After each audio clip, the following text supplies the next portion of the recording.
नमस्कार, भव्य भारत न्यूज में आप सभी दर्शकों का स्वागत है। आज हम रोगों के बारे में चर्चा करने वाले हैं कि कुंडली से रोगों को कैसे पहचानें और कैसे उसका निजात किया जा सके।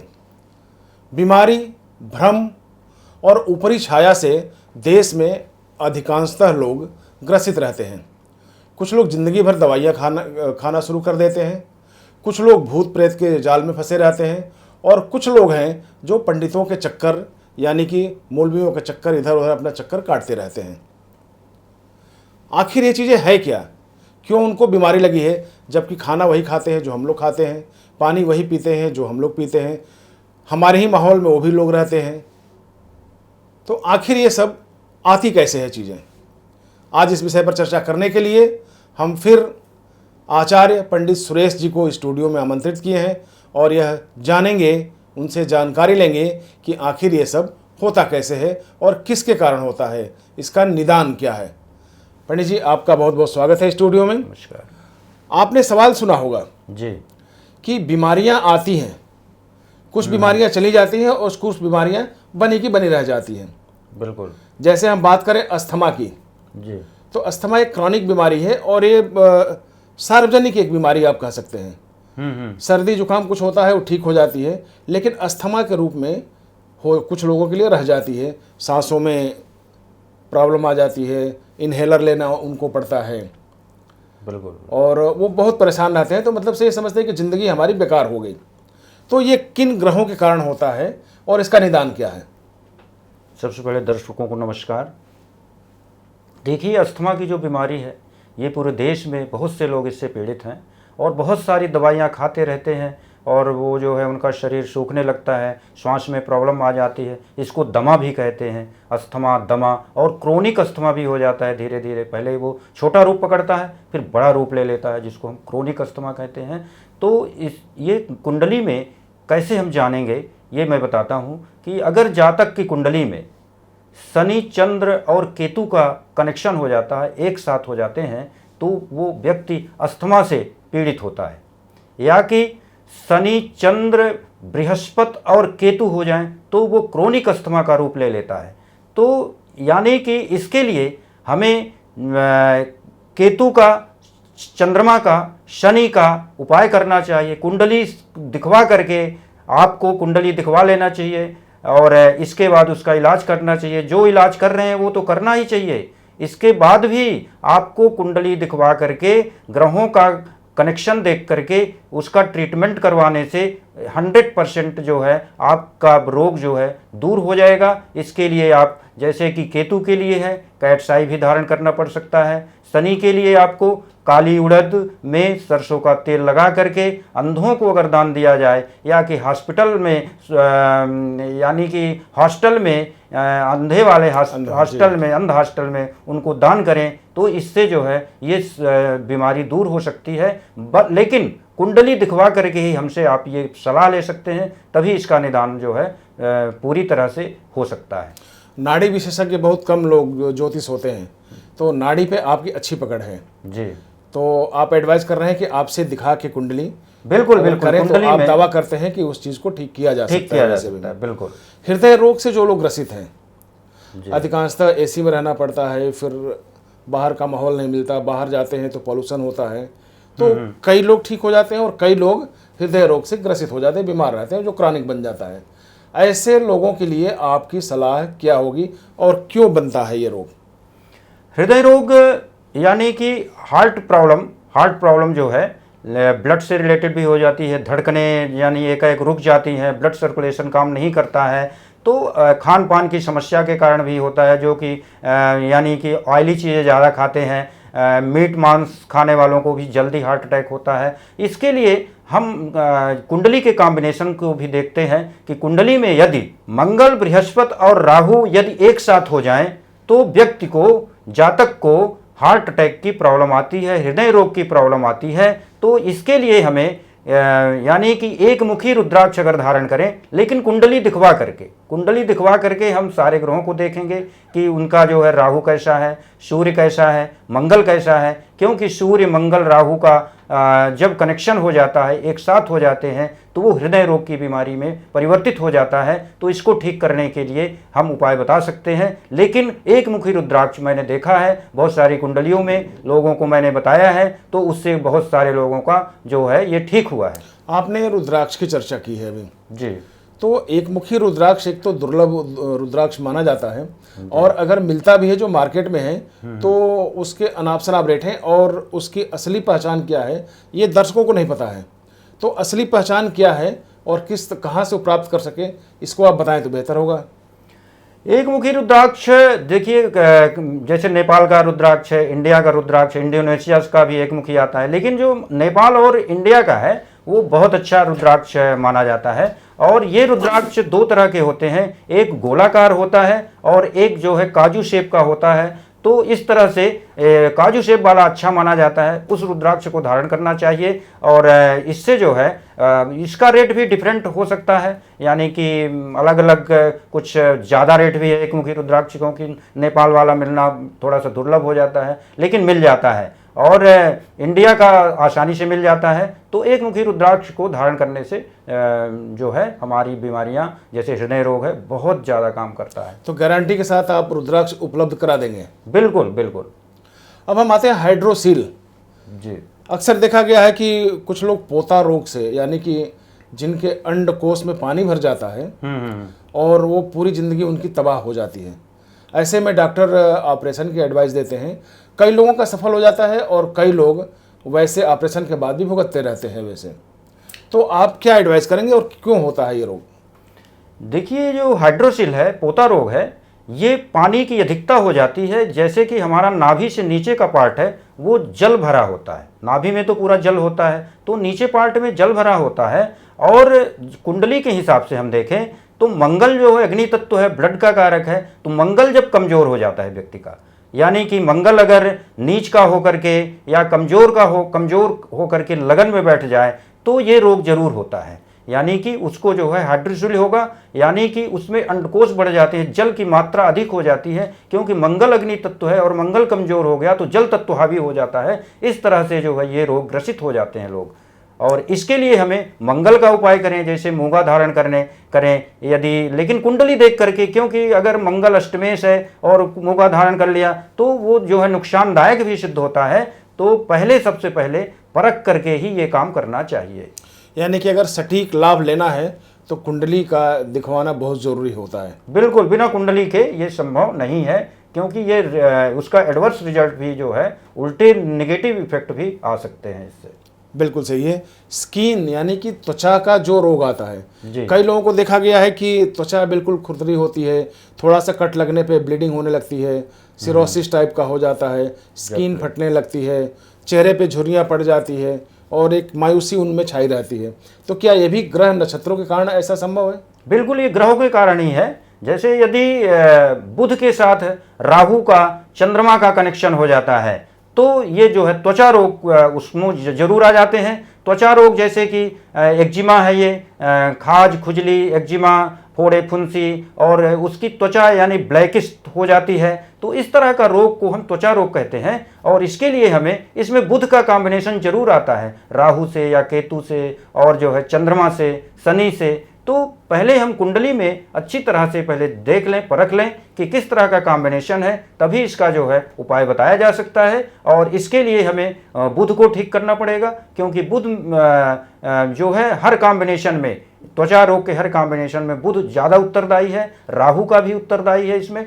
तो राहु का हम अगर स्टोन पहने, जैसे गोमेद है, बुध का स्टोन है, आपका पन्ना है, तो ये धारण करने से, लेकिन कुंडली दिखा करके पहले कॉम्बिनेशन देख लें, क्योंकि स्टोन तभी सूट करते हैं यदि वो अष्टमेश ना हो, यानी कि द्वादशेश ना हो, जिससे कि हम एक सफलतापूर्वक जो है एक मुकाम पे पहुंच सके।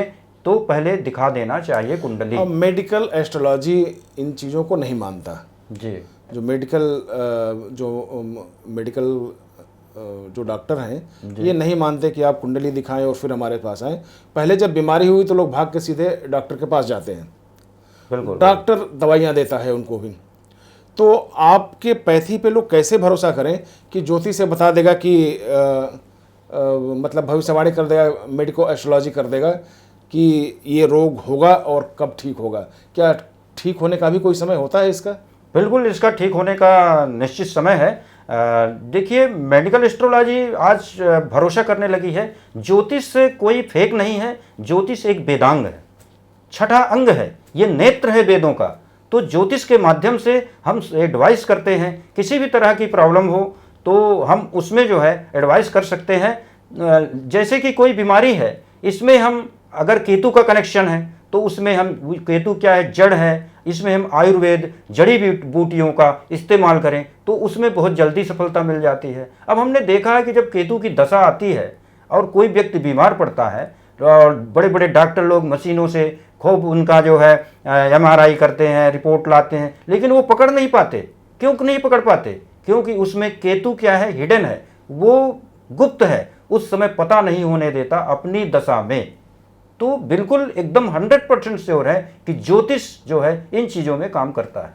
हाँ, कई बार ऐसा देखा गया है कि लाख दवाइयाँ करा लिया, सब स्कैन करा लिया, सब कुछ करा लिया, लेकिन फिर भी रोग का पता नहीं चल पाता कि रोग क्या है। बिल्कुल सर, मैं जो है कई लोगों को देखता हूँ, वो बताते हैं मुझे कि डॉक्टर ने जो है वो पता नहीं चला कि कौन सा, समझ ही नहीं पा रहे हैं क्या बीमारी है, और मैं देखता हूँ, उसको पता लगाता हूँ, उस समय केतु का कनेक्शन 101% जो है रहता है। तो कई मामलों में मैंने ये चीज़ें देखा है, तभी मैं ये बोल रहा हूँ। यानी एक्सपेरिमेंटल है ये। अच्छा, रिसर्च बेस्ड बोल रहा हूँ। जी जी जी, बिल्कुल। अच्छा, देखिए, सभी रोगों का जो जड़ है जी, ये पेट से माना जाता है, उदर से माना जाता है। हाँ, पेट अगर आपका सही रहेगा तो बीमारियां ना के बराबर होंगी। पेट अगर आपका, पेट में अगर अपच होगा, आपके पेट में अपच होगा, ठीक है, खाना डाइजेस्ट नहीं होगा, वोमिटिंग का होगा, पित्त बनता रहेगा, वायु विकार होगी, बिल्कुल बिल्कुल, तो फिर कई बीमारियों का घर बन जाता है। तो क्या इसका भी निदान आपके मेडिको एस्ट्रोलॉजी में कुछ है? मेडिकल एस्ट्रोलॉजी में इसका भी है। देखिए, जो पेट की प्रॉब्लम क्यों आती है, पेट में लोग आजकल बहुत लोगों को अपच हो रहा है, उल्टी सीधी चीज़ें खा रहे हैं और पेट के द्वारा प्रॉब्लम आ रही है, और पेट ठीक नहीं हुआ तो हजारों बीमारियां पकड़ लेती हैं। तो सबसे पहले पेट का जो है निदान करना, पेट साफ करना, पेट की बीमारी से मुक्त होना बहुत ज़रूरी है। पेट क्यों खराब होता है एस्ट्रोलॉजी के हिसाब से? यानी कि जब जो है राहु का चंद्रमा से कनेक्शन हो जाए तो पेट जरूर खराब होता है। अगर बृहस्पति का राहु से कनेक्शन हो जाए तो पेट जरूर खराब होता है। ये मैंने हजारों जो है कुंडलियों में देखा है। तो इसके लिए यानी कि राहु, बृहस्पति और चंद्रमा का विशेष रोल आता है। राहु का बृहस्पति के साथ हो जाए 5th हाउस में, 5th हाउस पेट का भाव है, पेट का भाव होता है, और उसमें जब बृहस्पति और राहु एक साथ हो जाते हैं तो 101% उस व्यक्ति का पेट बार बार खराब होता रहता है, कितनी भी दवाइयां करते हैं ठीक नहीं होता है। तो ऐसे में हमें राहु और बृहस्पति से संबंधित उपाय करना चाहिए। राहु का हमें स्टोन पहनना चाहिए, बृहस्पति का चीज़ों का जो है, बृहस्पति की चीज़ें खाना चाहिए, जैसे कद्दू है, पेठा है, हल्दी है, ये चीज़ें खाना चाहिए। दूध में केसर या हल्दी मिला करके लेना चाहिए, तो बृहस्पति का तत्व जो है उसमें बढ़ेगा और वो बीमारी से मुक्त हो जाएगा। कई हमारे दर्शक ऐसे भी हैं जो आपकी बातें सुन के रिसर्च करने लगे होंगे अभी कि अगर हम एक साथ दही खा लें, एक साथ हम दही भल्ले खा लें, एक साथ हम पूड़ी खा लें, मिठाई भी खा लें और भी कुछ खा लें जी, तो क्या उस समय हमारे पेट में राहु आ जाएगा? उस समय की बात नहीं होती है। राहु का कनेक्शन, ये ग्रह क्या करते हैं, मूव करते रहते हैं जी। तो जब जब बृहस्पति और राहु का कनेक्शन ट्राइनल हो जाता है या कि एक साथ हो जाता है, उस समय वो बहुत परख करके खाना चाहिए व्यक्ति को। नहीं, उसको तो पता नहीं चलेगा ना उसको क्या करें, उसको नहीं पता है, लेकिन उस समय अगर प्रॉब्लम आई है, आप ये कह सकते हैं कि जैसे प्रॉब्लम आएगा तो आप समझिए कि कहीं ना कहीं बिल्कुल राहु का बृहस्पति से कनेक्शन हो गया है, जी, जी, या राहु का चंद्रमा से कनेक्शन हो गया है और 5th हाउस पेट का जो भाव है वहां से हो गया है, तो ये 101% ये चीजें पेट में प्रॉब्लम आती है। अच्छा, और अगर इनका कनेक्शन नहीं रहेगा तो वो चीजें पच जाया करेगी, उस समय पच जाएगी, उस समय प्रॉब्लम नहीं आएगी, क्योंकि ग्रह ही प्रॉब्लम करते हैं। इसका मतलब जो पंच तत्व है शरीर में जी, तो वो जैसे बढ़ेगा घटेगा ग्रहों के प्रभाव से, तो वो अपना असर छोड़ेगा। आपके कहने का मतलब ये है जिस तत्व की कमी होगी वो तत्व प्रॉब्लम करेगा। हमारा शरीर 5 तत्वों से बना हुआ है। जी जी। अब जैसे आपका वो हाइड्रोसिल बताया, तो हाइड्रोसिल के केस में ही जैसे अग्नि तत्व कमजोर हो गया जो मंगल है, और वहाँ जल तत्व बढ़ गया। जी जी। तो ये चीजें सब जो है तत्वों का बैलेंस बनता है। तो छित जल पावक गगन समीरा पंच रचित या धम शरीरा, तो जिसके कारण ये बैलेंस अगर हो सब चीजों का तो कोई बीमारी ही नहीं पकड़ेगी। जी जी जी। अब जैसे मुख्य कार्यकर्ता में, शरीर के मुख्य कार्यकर्ता में दांत का विशेष महत्व है जी। तो दांत का खराब होना, किसी के दांत टेढ़े मेढ़े निकल जाते हैं, बाई बर्थ निकल जाते हैं, किसी के बाद में दांत निकल जाते हैं, वैसे टेढ़े मेढ़े हो जाते हैं, किसी के दांत तुरंत गिरने झड़ने लगते हैं, किसी के दांत में कीड़े लग जाते हैं, किसी के दांत वैसे भी मतलब कैविटी बन जाती है, और वो हॉस्पिटल दौड़ते रहते हैं कि फिर भी वो ठीक नहीं होती, यानी कि ये क्रॉनिक रूप ले लेता है। तो ऐसे में ग्रहों के हिसाब से अगर आप बताएंगे तो क्या नज़र आ रहा है आपको? ग्रहों के हिसाब से ये जो सेकंड हाउस है, कुंडली में 12 भाव होते हैं, तो जो द्वितीय भाव है ये दांतों का भाव है, मुख का भाव है। और जब मंगल और शनि का कनेक्शन किसी भी हाउस में हो जाए, 8th हाउस में हो जाए तो 100% है, और मंगल और शनि यदि किसी भी भाव में एक साथ हो जाएं तो व्यक्ति जो है दांतों के प्रॉब्लम में आ जाता है। तो इसके लिए मंगल और शनि और राहु का कॉम्बिनेशन जो है दांतों के लिए विशेष फर्क पड़ता है।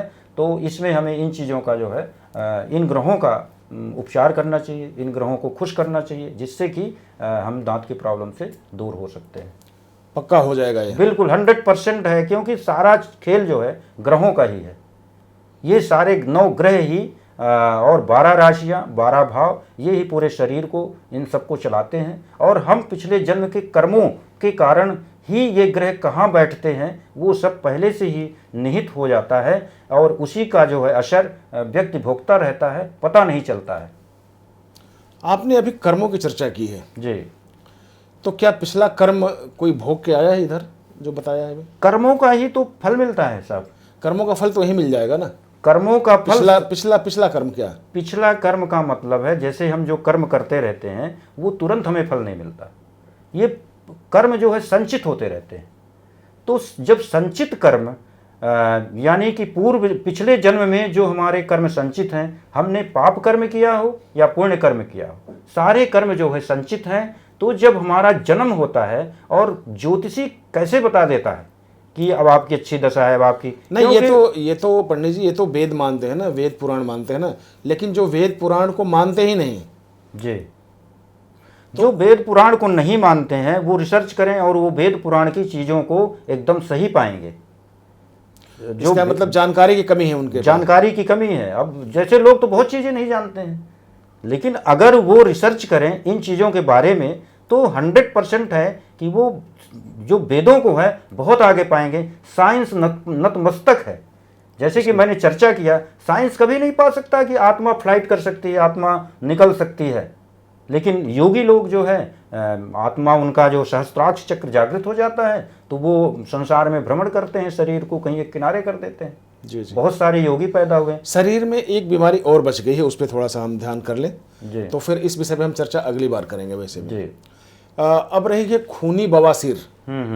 4 तरह की बवासीर में खूनी बवासीर, और जितने भी बवासीर हैं वो ब्लड से ही रिलेटेड हैं अभी, यानी कि ब्लड आपका गंदा हुआ कि वो कहीं से ना कहीं से फिर अपना वो रास्ता बनाएगा और घाव बना देगा, फोड़ा बना देगा और आपको परेशान करेगा। लेकिन जो खूनी बवासीर है वो काफ़ी तकलीफदायक होता है अभी। तो इसके भी कनेक्शन ग्रहों से हैं? इसका भी ग्रहों से ही कनेक्शन है। कुंडली में जब मंगल राहु एक साथ हो जाएं या कि ट्राइन में हो जाए, त्रिकोण में हो जाए, तो खून संबंधित बीमारी, ब्लड पॉल्यूटेड बीमारी, खून जो है प्रदूषित हो जाता है। बवासीर भी एक खून की बीमारी है, तो इस रोग से लोग ग्रसित हो जाते हैं। तो इसमें मंगल और राहु का रोल आता है। मंगल और राहु अगर हो गए तो 101% खून से संबंधित, जैसे बवासीर हो गया, फोड़े फुंसी हो गए, या कि किसी भी प्रकार का बीपी है, जैसे बीपी, हाई बीपी हो जाता है लोगों का, लो बीपी हो जाता है, ये भी ब्लड से संबंधित ही है। इस तरह की बीमारियां जो है हो जाती हैं। तो ये जो है कुंडली देख करके बिल्कुल पता लग सकता है कि आपको ये बीमारी होगी। ये रिसर्च किया गया है, पूरा 100% श्योर है। मतलब ठीक हो सकता है? ठीक हो सकता है बिल्कुल। अगर हम राहु का उपाय करें, उसमें मंगल का करें, तो बिल्कुल जो है ये चीज़ें संभव है। ये जो खर्च आएगा पूजा पाठ पे, हालांकि लोग पूजा पाठ पे कम विश्वास करते हैं, क्योंकि कई जो लोग हैं इसी मन से इन चीज़ों को काट भी चुके हैं। तो मैं ये आपसे जानना चाहूँगा कि ये जो आप बता रहे हैं, ये क्या लोगों के बजट में होगा या फिर उसी तरह से हो जाएगा जो लोग यहाँ पे कई मंच पे आके और लोग बोल चुके हैं कि इसके इतने खर्च आएंगे, इतने खर्च आएंगे, ऐसे नहीं, आ जाएंगे? आपसे अगर कोई पूजा पाठ कराए तो उस व्यक्ति के मतलब खर्च बियर कर सकता है वह व्यक्ति? बिल्कुल कर सकता है, कोई इतना ज़्यादा खर्च भी नहीं आता है। अब यानी कि पहले तो कुंडली देखनी पड़ेगी, कुंडली के हिसाब से कितना प्रॉब्लम है, कितने ग्रहों को वो करना पड़ेगा, इसके बाद जो है बताया जा सकता है। लेकिन खर्च वो जो है बर्दाश्त कर सकता है आदमी, इतना ज़्यादा खर्च भी नहीं है। जी जी। तो चलिए, आपने अभी देखा कि इतनी तरह की बीमारियों पे हम लोगों ने चर्चा की, और कुंडली के आधार पर, ग्रहों के आधार पर नाड़ी विशेषज्ञ हमारे पास बैठे हुए हैं आज, पंडित सुरेश जी, जिन्होंने बताया कि हर चीज़ का समाधान है। आप लाखों लाखों रुपए खर्च करते हैं अपने शरीर पे, अपनी बीमारियों पे, लेकिन फिर भी बीमारी थमने या ठीक होने का नाम नहीं लेता। ऐसे में एक बार आप ज़रूर कोशिश करें कि आप अपनी कुंडली दिखा लें। जैसे इतना खर्च हुआ, 5-7 हज़ार रुपये और खर्च हो जाएगा, लेकिन एक एस्ट्रोलॉजी से, मेडिको एस्ट्रोलॉजी से आपको रास्ता मिल जाएगा, और फिर आपकी दवाइयाँ भी सूट करने लगेंगी, और आपको एक पता चल जाएगा समय कि कितने समय में ये ठीक हो सकता है। और यह सिर्फ मेडिको एस्ट्रोलॉजी ही आपको बता सकती है, डॉक्टर नहीं बता सकता। आज के इस एपिसोड में बस इतना ही, फिर अगले एपिसोड में मिलेंगे। तब तक के लिए नमस्कार।